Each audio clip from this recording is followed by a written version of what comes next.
গাজা যুদ্ধবিরতির চুক্তিতে সমঝোতায় পৌঁছেছে ফিলিস্তিনের স্বাধীনতাকামী সংগঠন হামাস ও ইসরায়েল।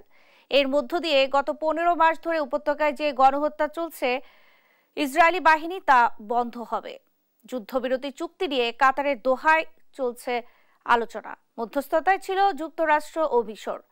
কাতারের প্রধানমন্ত্রী তার কার্যালয়ে হামাস ও পৃথকভাবে ইসরায়েলি আলোচকদের সঙ্গে বৈঠকের পর যুদ্ধবিরতি ও জিম্মি মুক্তি চুক্তি চূড়ান্ত হয়।